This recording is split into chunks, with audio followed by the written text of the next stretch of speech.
সাবেক তত্ত্বাবধায়ক সরকারের আমলে বাসা থেকে অস্ত্র উদ্ধারের অভিযোগে দায়ের করা মামলায় ১৭ বছরের দণ্ড থেকে সাবেক স্বরাষ্ট্র প্রতিমন্ত্রী লুৎফুজ্জামান বাবরকে খালাস দিয়েছেন হাইকোর্ট।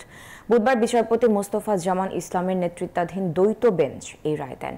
এর আগে ২০০৭ সালের ২৭ মে তারিখ বাবরকে আটক করে যৌথ বাহিনী। গ্রেফতারের ৭ দিন পর গুলশান থানায় অস্ত্র আইনে মামলা হয়।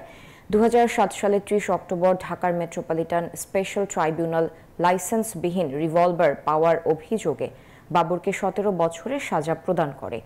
বিচারিক আদালতের এই সাজা অবৈধ ছিল বলে হাইকোর্ট তার পর্যবেক্ষণে উল্লেখ করেন। এই ঈদে জামা জুতো অ্যাকসেসরিজের ডিসকাউন্ট। আদালতে বাবরের পক্ষে আইনজীবী বলেন, যৌথ বাহিনী উনাকে গ্রেফতারের ৭ দিন পর উদ্দেশ্যমূলকভাবে এই মামলা দায়ের করা হয়।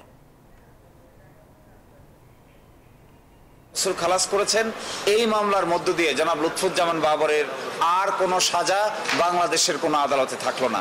তিনি নির্বাচন থেকে শুরু করে সকল কিছুর জন্য আইনগতভাবে উপযুক্ত হলেন এবং আমরা আশা করব তিনি বাংলাদেশের মানুষের আকাঙ্ক্ষাকে সামনে রেখে পরবর্তী রাজনৈতিক কর্মকাণ্ড পরিচালনা করবেন।